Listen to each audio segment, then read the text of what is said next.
Alors, chers camarades des peuples d'Afrique, peuple de Côte d'Ivoire, citoyens du monde, mes chers frères et sœurs, peuple afro-descendant des Caraïbes, des Antilles, citoyens du monde, peuple du Liptako Gourma, frères, soyez salués en vos rangs, grades et qualités, en vos rôles, fonctions et attributions, depuis vos positions respectives, soyez salués. Je sors ce matin pour vous entretenir sur un certain nombre de sujets, parce que, chers camarades, peu d'Afrique, l'heure est grave. L'heure est grave et il faut qu'on se parle. Il faut qu'on se parle et il faut qu'on discute pour qu'on puisse se faire comprendre certaines choses. Voilà. Aujourd'hui, 31 mai 2026, marque le 81e anniversaire de notre baobab, le président Laurent Gbagbo. Nous profitons de l'occasion pour lui souhaiter joyeux anniversaire. Président, joyeux anniversaire à vous.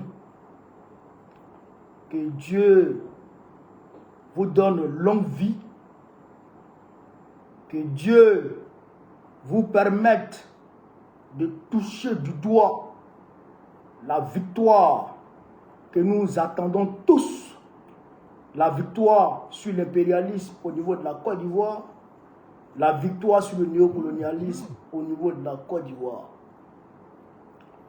Nous souhaitons santé de fer, prospérité et également Dieu fasse que vos petits-enfants grandissent devant vous.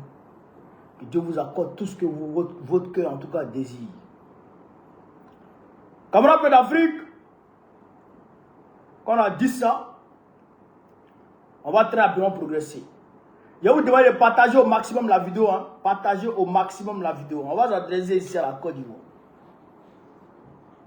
Hein? J'ai vu une vidéo qui m'a déchiré le cœur.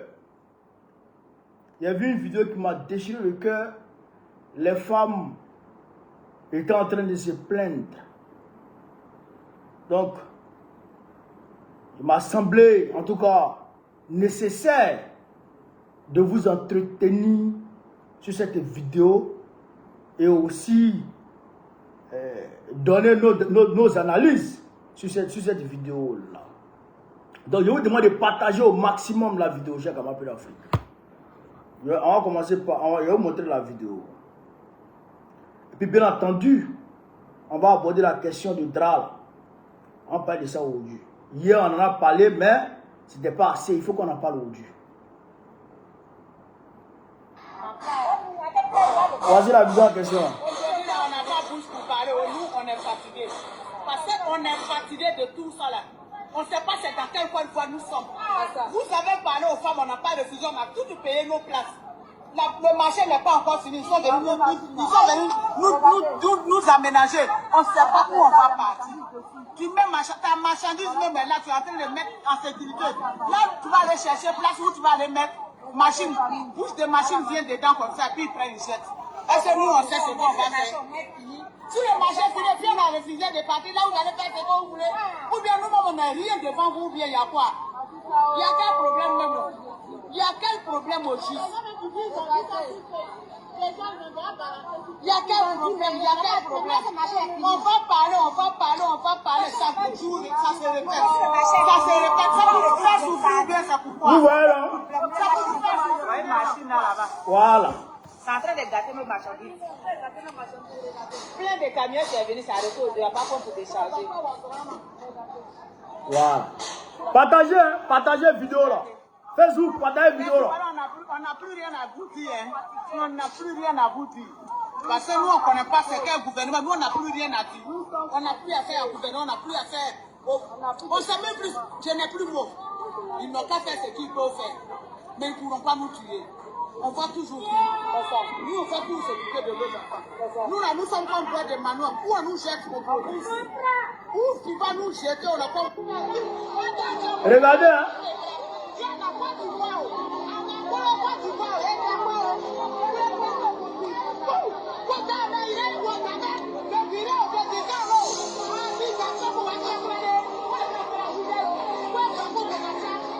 Est-ce que vous voyez même?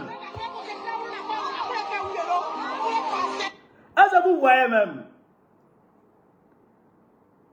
Ils ont envoyé un bulldozer pour aller marcher dans les marchandises des femmes. Est-ce que vous comprenez ça? Vous voyez, non? Camarades peuple d'Afrique. Vous voyez comment DRA a envoyé les caterpillars pour aller marcher dans les marchandises des femmes.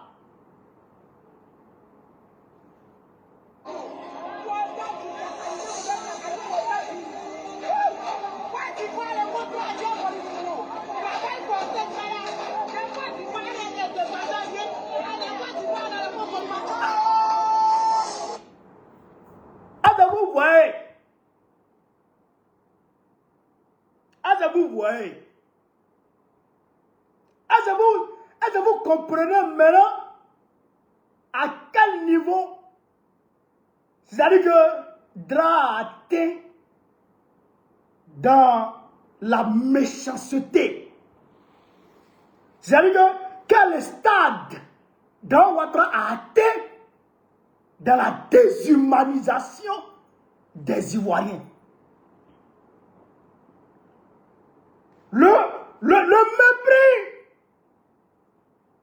Le mépris que DRA manifeste maintenant vis-à-vis des Ivoiriens. Est-ce que vous comprenez ça, peuple de Côte d'Ivoire? Est-ce que vous voyez ça? Les femmes ont leurs marchandises. Tu envoies les machines pour venir détruire, pour venir tout gâter. Pour certaines, c'est leur fonds de commerce qu'elles ont engagé dans ces marchandises. Pour certaines, c'est de ça là qu'elles se servent pour nourrir leur famille. Mais DRA, il ne comprend pas ça. Il s'en fout de ça. Oh, il envoie les machines pour aller détruire. Depuis combien de temps ça dure? Depuis combien de temps ça dure? Depuis 2014. Depuis 2014, 2015, 2016. Les Ivoiriens sont déguerpis de façon totalement injuste et sauvage. Ils sont déguerpis. Ils sont jetés à la rue et laissés à leur sort. Sans relogement, sans dédommagement. Aujourd'hui, ceux qui ont été déguerpis au niveau de GESCO sont dans le désarroi. Ceux qui ont été déguerpis au niveau de Yopougon sont dans le désarroi. Ceux qui ont été déguerpis au niveau de Koumassi sont dans le désarroi. Rien n'a été fait pour personne. Mais le peuple de Côte d'Ivoire est tombé dans la résignation. Le peuple de Côte d'Ivoire est tombé dans l'indignation perpétuelle. Le peuple de Côte d'Ivoire est tombé dans les comme on le dit. Tout le monde voit, tout le monde regarde et tout le monde croise les bras, tout le monde baisse la tête et tout le monde dit Dieu va faire. Tout le monde dit Dieu va faire. Je l'ai dit depuis 2024. Il dit Dieu ne va pas faire. Depuis 2024, je le dis. Excusez-moi, j'ai oublié de mettre mon bouton là. Depuis 2024, je le dis. Il dit Dieu ne va pas faire. Mais les gens, les Ivoiriens n'entendent pas. On on va parler un peu aujourd'hui. Vous et moi, on va discuter. On va discuter un peu de Côte d'Ivoire, vous et moi, et puis on va s'entendre. On va écouter ici déjà Monseigneur Marcelin Kouadio. On va l'écouter, lui qui est un homme de Dieu. On va l'écouter d'abord, et puis je vais poursuivre. Le voici ici. On va l'écouter. Dans le concert des nations et dans l'histoire du salut mérite notre attention. À cette fin, n'est-il pas temps que l'Afrique arrête de confier le sort de ses enfants à ses ennemis? À ce propos, le récent sommet de la France-Afrique, tenu les 11 et 12 mai dernier à Nairobi au Kenya, en dit long. Le président d'un pays contre des présidents marionnettes d'un continent. Ce type de coopération est déséquilibré. De nos jours, face aux graves problèmes qui minent l'Afrique, quel est votre regard de chrétien sur notre mère patrie, la Côte d'Ivoire, chers frères et sœurs? Quel est votre regard de chrétien sur la Côte d'Ivoire? Écoutez très bien, mon Seigneur. Quel est votre regard en tant que chrétien sur la Côte d'Ivoire? Écoutez très bien. Parce que aujourd'hui, les pasteurs à 2 balles, les pasteurs toclo ont endoctriné le cerveau des Ivoiriens, si bien que les Ivoiriens sont devenus des moutons abjects dans des enclos. Vous comprenez ça? La capacité de réaction de l'Ivoirien a été muselée, a été endormie. L'Ivoirien ne peut plus réagir. Il pleure, il laisse à Dieu. Oh, Dieu ne fera pas. Tant que nous-mêmes, on ne se lèvera pas. Rien ne va bouger, rien ne va se faire.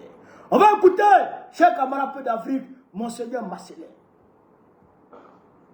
Les situations de souffrance et de résignation face à la misère noire sont telles que certains vont jusqu'à parler d'envoûtement collectif.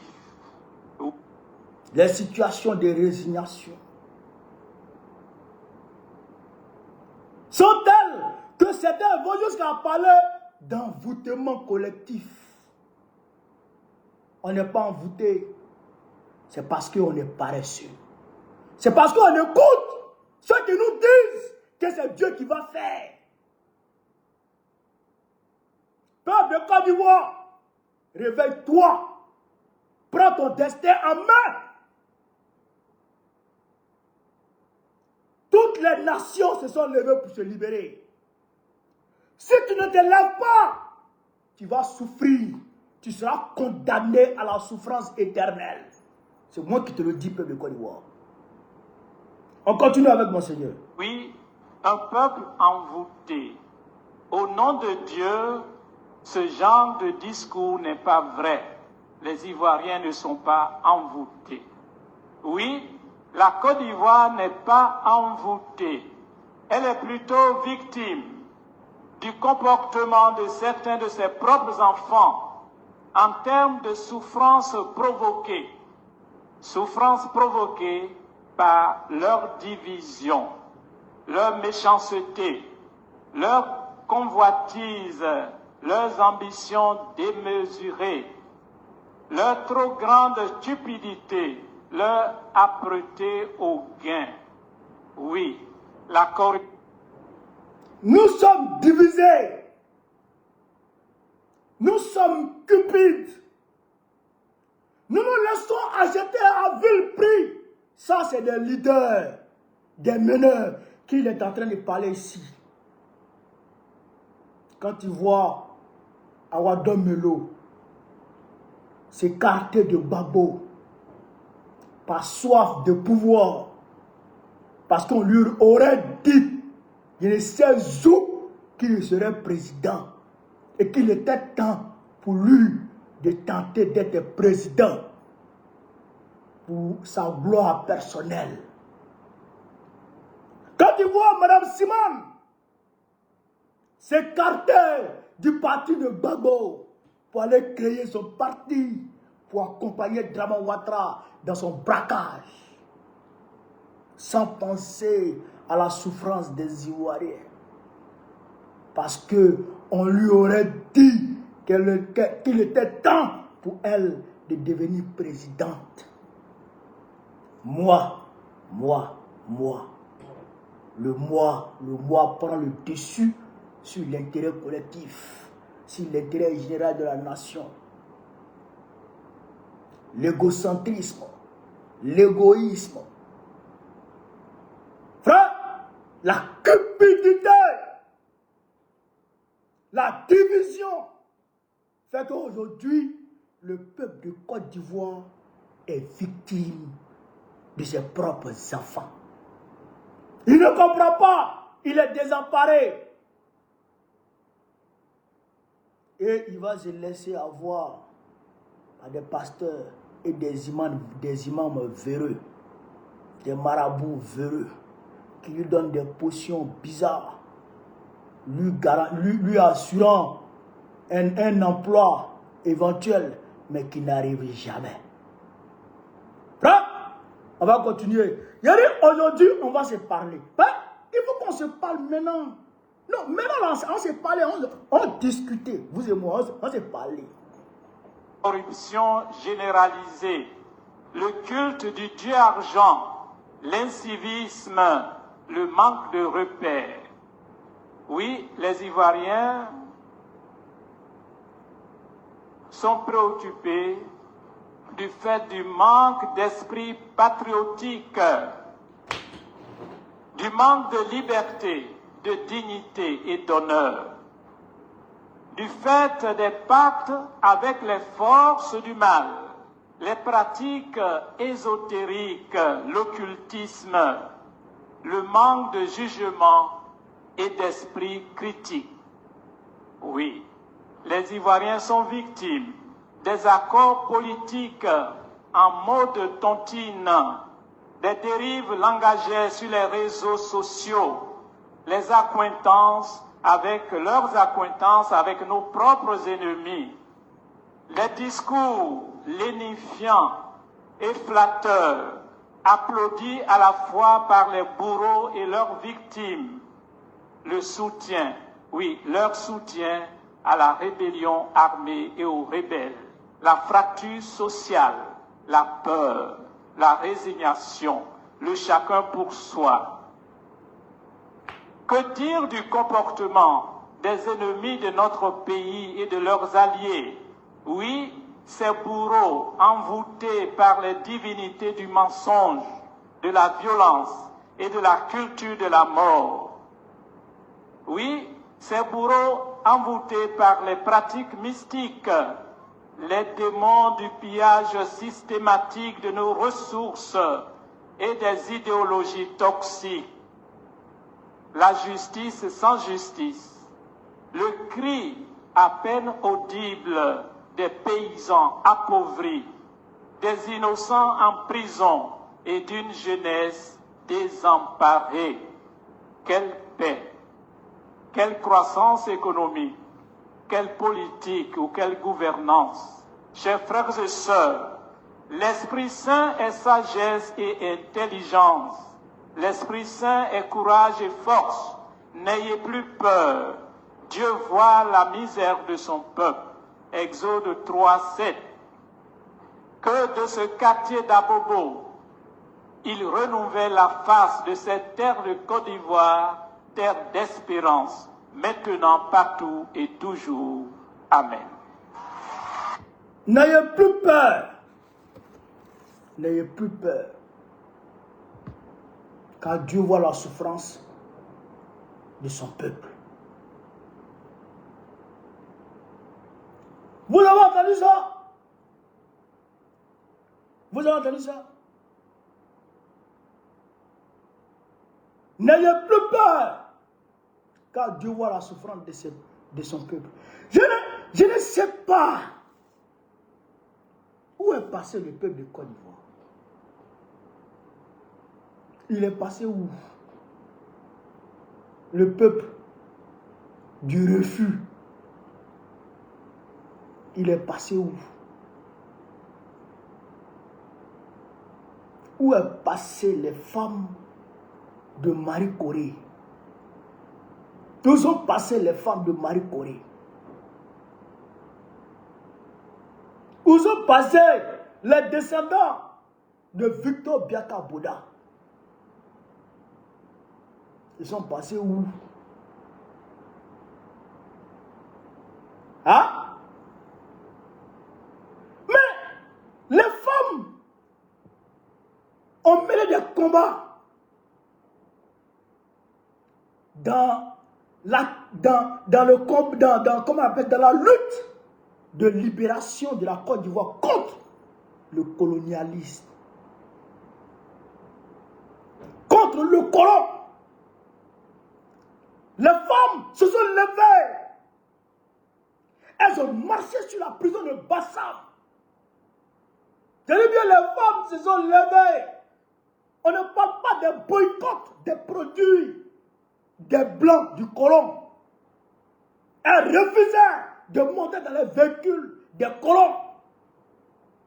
Elles refusaient d'acheter les produits des colons. Et quand le mari était arrêté, elles se mobilisaient et elles marchaient sur les prisons. Je parle de femmes ivoiriennes. Je ne sommes même pas encore hors des frontières de notre pays. Il n'y a pas de femmes ivoiriennes. Mais aujourd'hui, les caterpillars marchent dans vos marchandises. Les bulldozers détruisent vos marchandises. Et vous vous tenez là, comme ça. On ne peut rien dire. On ne peut pas parler. On fait comment? C'est pas ça la femme ivoirienne. C'est pas ça la femme ivoirienne. Ce modèle de femme là, il faut m'envoyer ça, il faut garder ça dans les maisons. Ce modèle de femme là, on ne veut pas voir ça. Ce modèle de femme, on ne veut pas voir ça dans nos nations. Quand les caterpillars arrivent, vous vous organisez et vous vous mettez devant eux. Ils ne pourront pas marcher sur vous. Ils ne pourront pas marcher sur vous. Mais comment? Comment? Qui vous a dit que les femmes ne luttent pas? Qui vous a dit que les femmes ne luttent pas? La lutte contre la ségrégation aux États-Unis, quand on vous parle de Rosa Parks, on vous parle de Rosa Parks. Rosa Parks, c'était une femme noire. Avant, les blancs, les noirs se mettaient derrière dans les bus et les blancs étaient devant. Et quand les blancs, quand tu rentres là où les blancs s'asseyent, quand tu t'assois et qu'il y a un blanc qui rentre, tu dois te lever. Elle est assise. Elle dit les blancs là ne sont pas supérieurs à moi. On dit à la race élevée, elle dit je ne me lève pas. Ils l'ont brutalisé, ils l'ont arrêté. Mais à Harlem, les gens se sont levés, ils ont manifesté, ils se sont tenus debout, femmes comme garçons.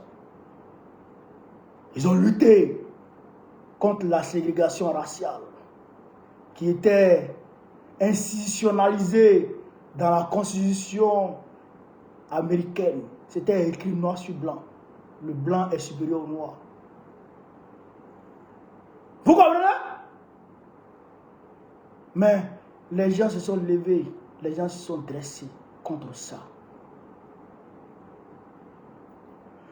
Pendant la Révolution française, 1789, quand on dit les poissonnières, elles ont mené un combat.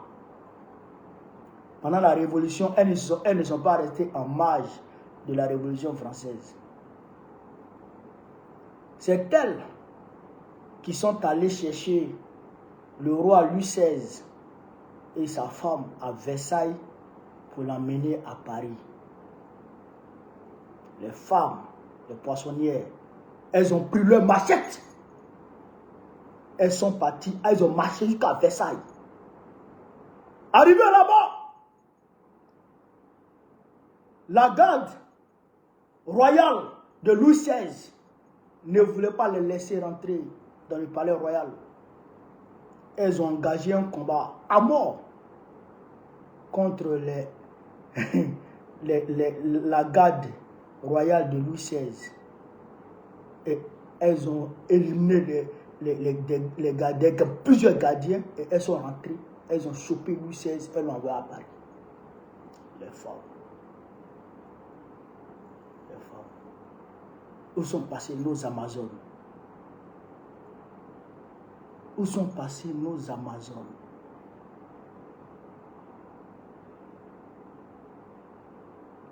Je le dis, je le répète, Dieu ne le fera pas tant que nous-mêmes on ne décidera pas de le faire. La Côte d'Ivoire est dans un complot profond. Si vous ne le savez pas, je vous le dis. Notre pays est dans un complot très profond. Un complot très profond. Les gens veulent nous remplacer à Abidjan. Les gens ne veulent plus voir de pauvres à Abidjan. Les gens ne veulent plus voir de propriétaires d'Abidjan. Les gens veulent effacer tous les petits villages d'Abidjan. Toutes les petites commerçantes, tous les petits commerçants d'Abidjan. Pour faire place aux grandes entreprises, pour faire place aux étrangers, aux blancs. Principalement aux blancs, aux Libanais, aux Marocains, etc.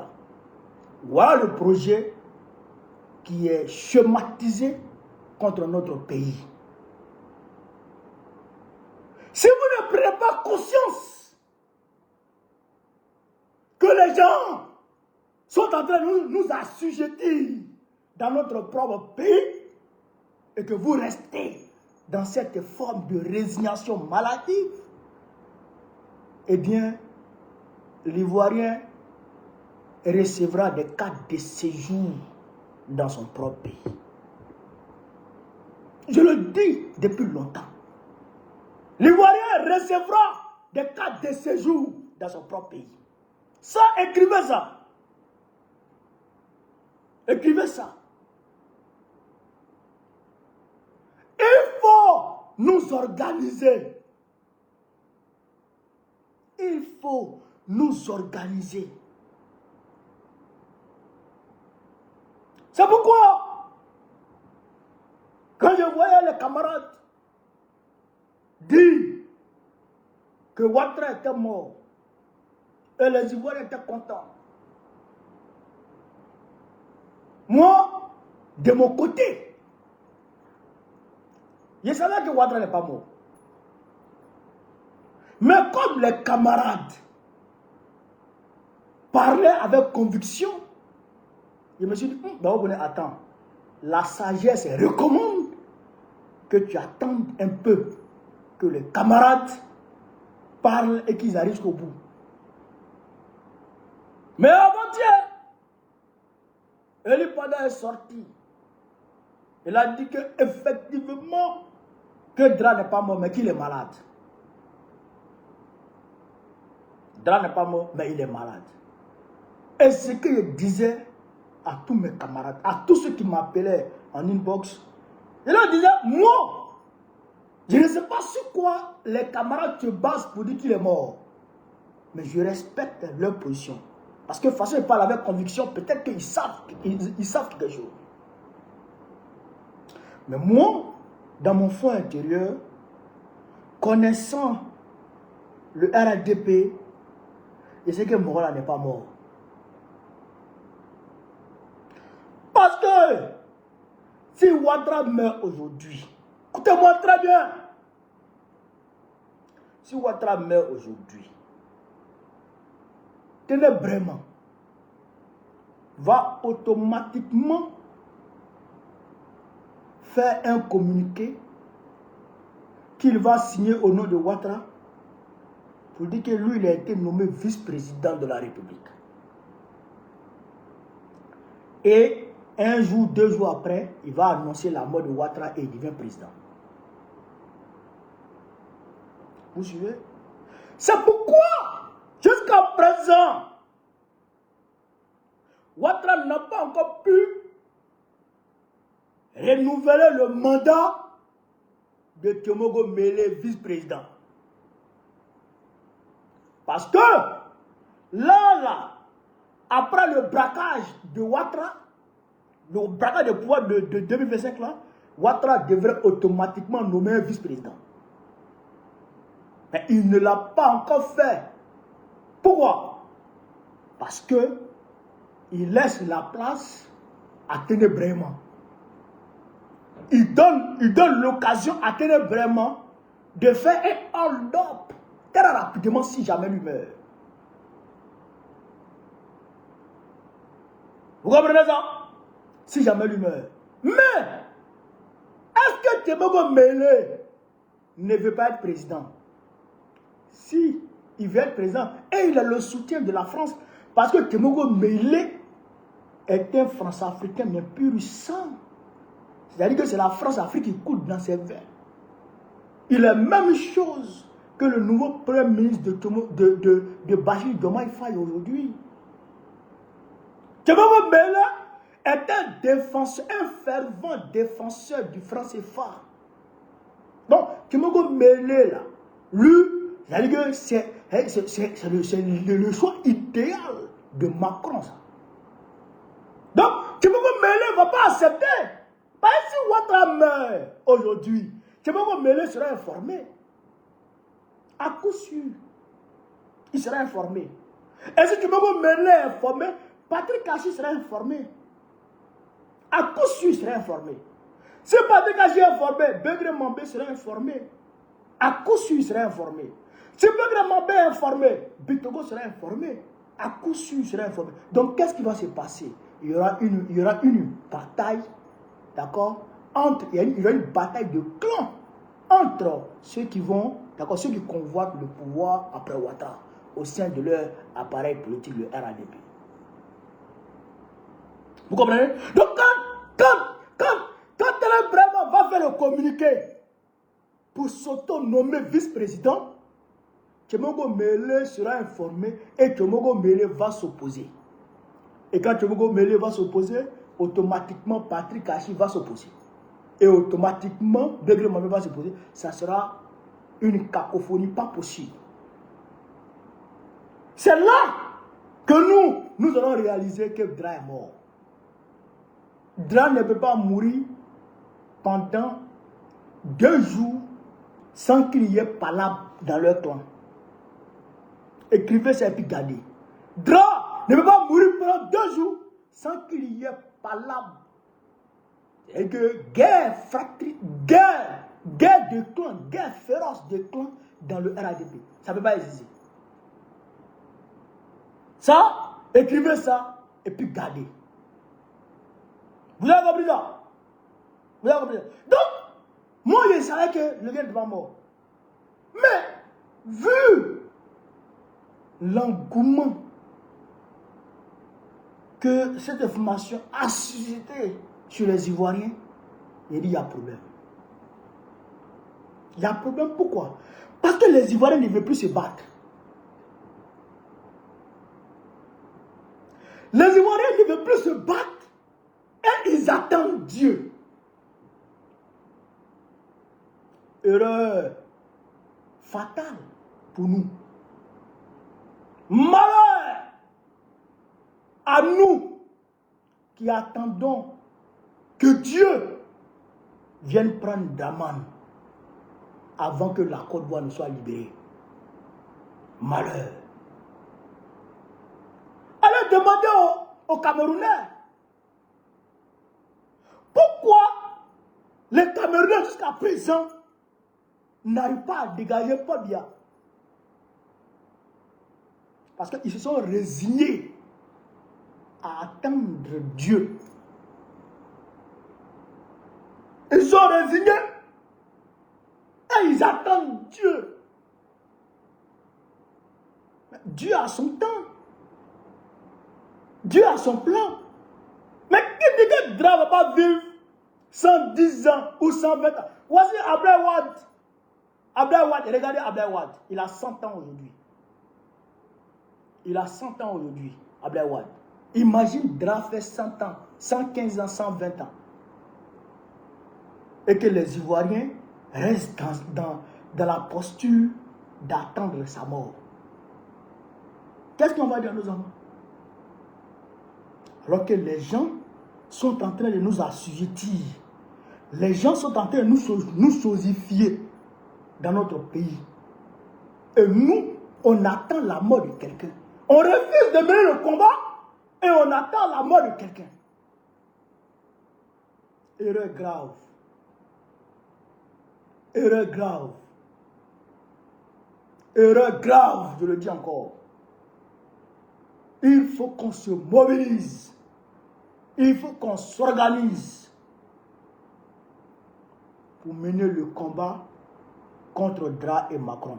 Parce que même si Dra venait à mourir, on a vu quand Houphouët-Boigny est décédé.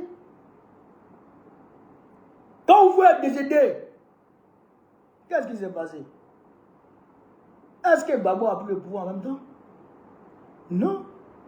Il a fallu 2 héritiers d'Houphouët-Boigny d'abord, avant Gbagbo. Bédi a pris le pouvoir. De 93 jusqu'en 99.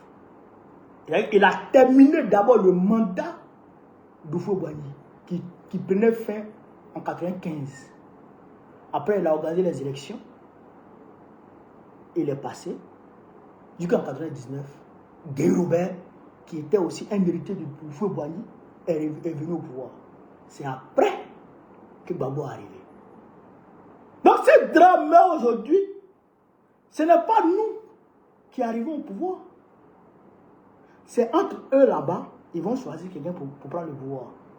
Et la personne va continuer qu'en 2030. Et c'est après 2030 maintenant que nous, on va venir avec notre poitrine pour dire oh, on veut élection, on veut élection. Entre-temps, et ils ont déjà préparé comment ils vont voler 2030. Et ils auront toujours un coup d'avance sur nous. Vous comprenez ça? Donc, sortez de cette mentalité de résignation de mouton. Soyez des êtres humains qui refusent la soumission, qui refusent la domination. Si vous ne sortez pas de cette posture-là, et que vous ne devenez pas des êtres humains dignes et fiers, vous allez toujours rester, on va toujours rester dans cette domination. Et on va toujours régner sur nous.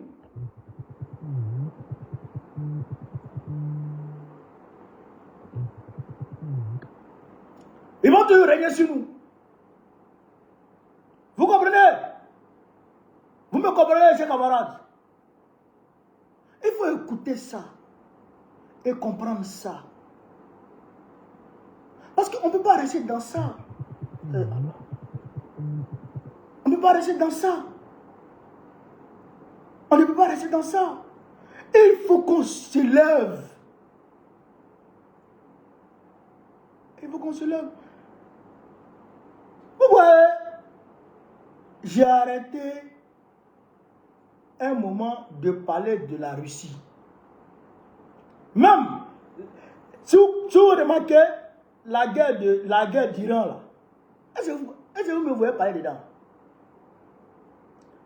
Pas parce que je ne peux pas parler. Pas parce que je ne maîtrise pas le sujet. Tout le monde sait ici que Gbagbo connaît maîtrise la géopolitique. Tout le monde le sait. Ça, c'est mon terrain, ça. Je maîtrise ça. Mais pourquoi je ne parle pas dedans?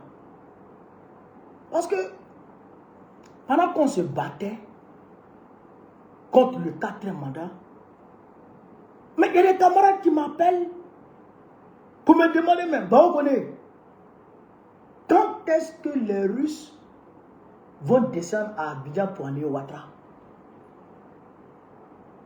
Il a dit, mais qui t'a dit que les Russes devraient descendre à Abidjan pour aller au Ouattara? Il dit, mais toi tu soutiens la Russie, non?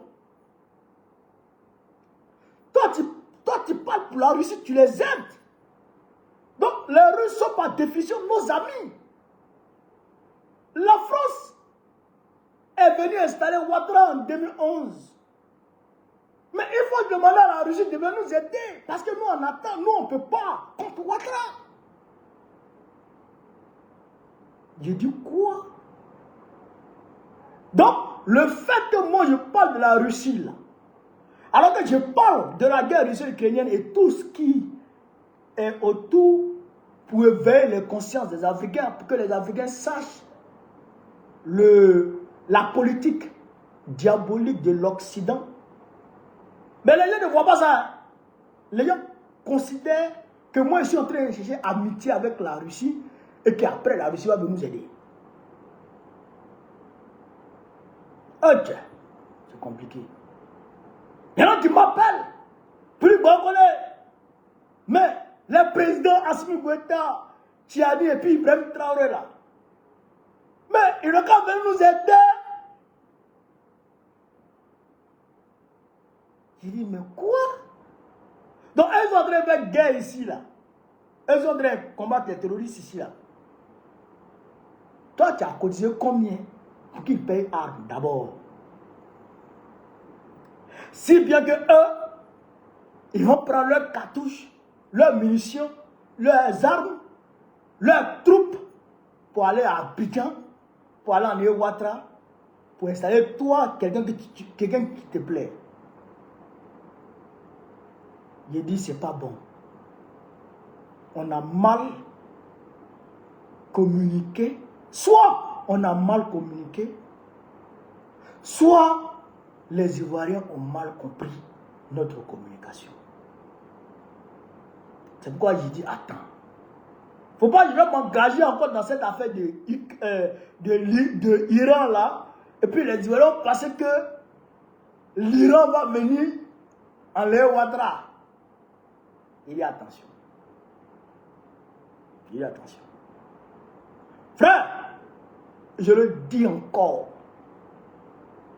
de façon très claire. Personne ne viendra faire mener notre combat à notre place. Je répète encore. Personne ne viendra mener le combat des Ivoiriens à leur place. Personne ne viendra mener le combat des Ivoiriens à leur place. Soit on se lève, on combat, et peut-être Dieu peut nous envoyer des gens pour nous aider dans notre combat. Ça peut arriver. Mais pour dire qu'on va s'asseoir et que quelqu'un va se lever là-bas pour dire non, les Ivoiriens souffrent trop. Tranquillement. Et puis, les Ivoiriens, vous voulez qui? Babo, non? Ok, Babo, viens t'asseoir. Ça, c'est utopique. Ça, c'est jupitérien. Ça, c'est chimérique. Il faut quitter dans ça. Et ceux qui sont dans les églises, qui sont dans les mosquées, qui sont dans les lieux de culte, et qui prient Dieu, Dieu vient nous aider, Dieu vient nous aider, Dieu vient nous aider, Dieu vient nous aider. Dieu n'enverra pas d'ange pour venir soulever Ouattara. Jamais de la vie. Ou Dieu n'enverra pas de calamité pour venir détruire Ouattara. Et puis, non. C'est à nous de nous lever. Et puis Dieu va nous aider.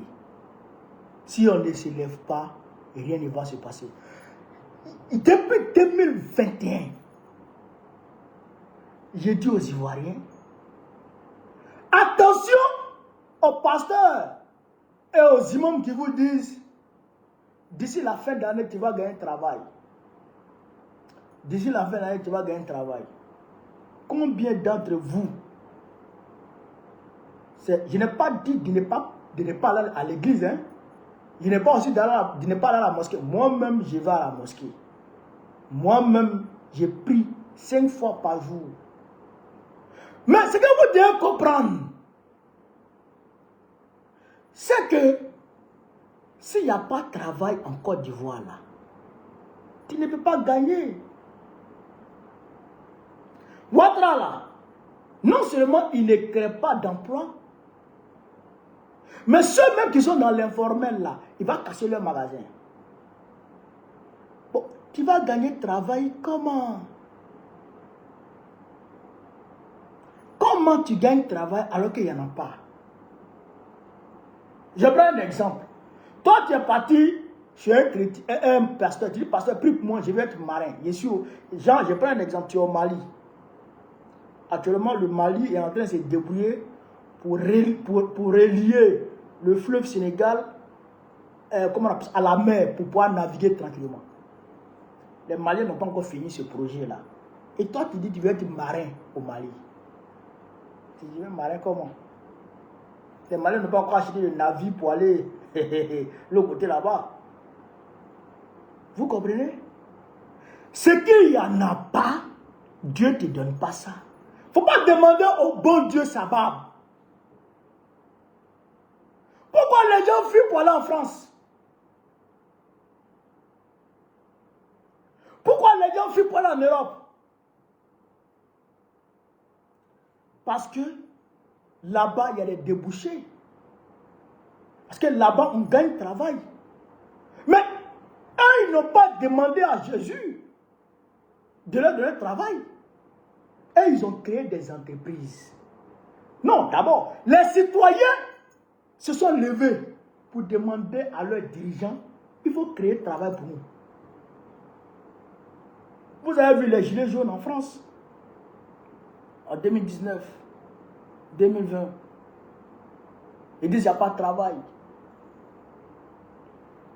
Macron a lancé le pharaonique projet de Grand Paris, où il a construit des métros, il a prolongé des métros. Frère, tous les blacks ont commencé à gagner travail. Il a créé. Il a créé. Mais le gars, il ne crée pas. Il ne crée pas d'emploi. Et toi, tu dis à ton marabout, il n'a qu'à faire en sorte que toi, tu aies travail. Tu gagnes travail comment? Tu ne peux pas gagner travail. Parce qu'il n'y a pas de travail. Vous comprenez ça? Il n'y a pas de travail. Donc, il faut qu'on se mobilise. On s'organise pour demander à Ouattara de créer travail. On ne peut pas laisser tout ça à Dieu. Dieu, déjà, il nous donne le souffle de vie. On respire. Il nous protège de la maladie. Il nous protège de beaucoup de choses. Souvent même, tu dois prendre ce chemin. Il y a un accident là-bas. Si tu t'en vas à 1 mètre, il y a un accident. Il te fait un détour, il te fait oublier quelque chose à la maison. Dieu, il fait tout ça. Mais si on dit encore à Dieu de construire des entreprises pour nous, mais c'est compliqué. Il ne faut pas trop fatiguer Dieu. Est-ce que vous comprenez? Il ne faut pas trop fatiguer Dieu. Il faut fatiguer ceux qui sont à la tête de nos États. C'est ça la réalité. Vous comprenez? Donc ça, je tenais à vous dire. Et je voudrais souhaiter bonne fête de mère à toutes les mamans du monde. À toutes les mamans du monde, je vous souhaite de bonnes fêtes des mères. Camarades peuple d'Afrique, j'espère qu'on a causé, j'espère qu'on s'est bien compris. Prenons notre destin en main. Nous le pouvons. Beaucoup de peuples l'ont réussi. Ce n'est pas nous qui allons échouer. Dieu ne nous a pas abandonnés. Et personne ne peut envoûter collectivement tout un peuple. Ça n'existe pas. Il faut qu'on se lève. Il faut qu'on se lève. Vous comprenez? Lèvons-nous. Organisons-nous. Regardez aujourd'hui. Ils sont en train de s'organiser. Ouattara est en train de se préparer à casser, comment on appelle, Zimbabwe. Le quartier Zimbabwe de Port-Boué. Pourquoi? Pourquoi? Sans relogement. Parce qu'il sait que les Ivoiriens, là, ils sont endoctrinés. Il a semé la peur dans leur ventre. Il a semé la peur dans leur tête. Donc, ils ne peuvent plus se mouvoir. Ils se sont résignés. Il va beau les frapper. Il va beau leur taper dessus. Ils vont pleurer. Ils vont pleurer puis ils vont se taire. Comment quelqu'un, il te frappe, tu pleures et puis il continue de te frapper. Ah tiens, tu n'as pas t'élever. Il te frappe, tu pleures. Il te frappe, tu pleures. Il te frappe, tu pleures. Mais il continue de te frapper. Ah, si tu ne t'élèves pas pour te révolter, pour caler un peu ses coups, il va te tuer. Et c'est ça qui guette les Ivoiriens. La mort. Ouattara veut nous tuer. Peuple de Côte d'Ivoire, levons-nous. Levons-nous. Tenons-nous debout. Tenons-nous debout. Vous avez compris? Voilà un peu ce que je voulais vous dire. Sur ce, vive l'Afrique libre. Vive le panafricanisme. Vive tous les pays panafricains. Vive l'AES. Vive l'AES.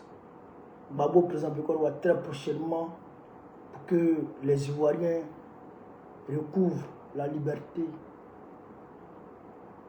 et la prospérité. On est ensemble. Merci.